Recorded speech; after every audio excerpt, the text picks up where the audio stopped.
വാരഫലങ്ങളുമാണ്. അതിൽ മകരം രാശി ഉത്രാടത്തിൽ മുക്കാലും തിരുവോണവും അവിട്ടത്തരയും ചേരുന്നതായ മകരം രാശിയിൽ 3-ൽ സഞ്ചരിക്കുന്നതായ ശനി ഇവർക്ക് പൊതുവെ വളരെ ഗുണകരമായ കാലമാണ്. അവരുടെ 7-ാണ്ട ശനി മാറുന്ന വളരെ നല്ല സമയമാണ്. അപ്പോൾ അവരെ സംബന്ധിച്ച് മൃഗലഗ്ന ഭുവി സാക്ഷാൽ ഭൃഗുജോ രാജയോഗത എന്ന് പറഞ്ഞിരിക്കണം. അതുപോലെ തന്നെ ഭ്രാതിസ്തേ ദ്വിപാധിക ധനാരോഗ്യ അഭീഷ്ടകയോ എന്നും പ്രശ്നമാർഗത്തിലും പറഞ്ഞിരിക്കണം. ഇവർക്ക് വളരെ നല്ല ഒരു സമയം വരികയായി.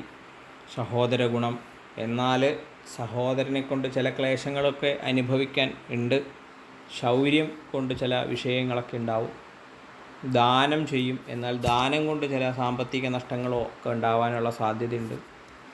ഇവർ എന്ത് ചെയ്താലും കുറച്ച് നാളത്തേക്ക് ചെയ്യുന്നതിലൊക്കെ ഒരു ദോഷത്വം കൂടി, ഗുണത്തിനൊപ്പം ദോഷഫലം കൂടി കുറച്ചൊന്ന് അനുഭവിക്കും. അതിന് ശേഷം ഏകദേശം 1 വർഷക്കാലം ശേഷം നേരെയാവും, കുഴപ്പമൊന്നുമില്ല. നല്ല അവസാന കാലത്തേക്കൊക്കെ വളരെ ശ്രേഷ്ഠമായ ഫലങ്ങളൊക്കെ ഉണ്ടാവും.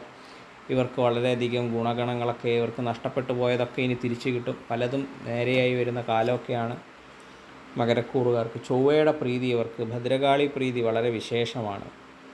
എന്നാൽ അലസതയും സുഖക്കുറവും ഇവർക്ക് ദുഃഖമുണ്ടാക്കും. വായു സംബന്ധമായ രോഗങ്ങളുണ്ടാകും. ഭാര്യയ്ക്ക് അസുഖങ്ങൾ മാറും. ഭാര്യാ ഗുണങ്ങളൊക്കെ ഇവർക്ക് ലഭിക്കും. മുഖത്ത് ചില രോഗങ്ങളൊക്കെ ഉണ്ടാവും.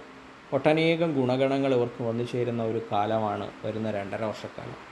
ഇതാണ് മകരം രാശിക്കാരുടെ ശനി 3-ൽ സഞ്ചരിക്കുമ്പോഴുള്ള ഫലം.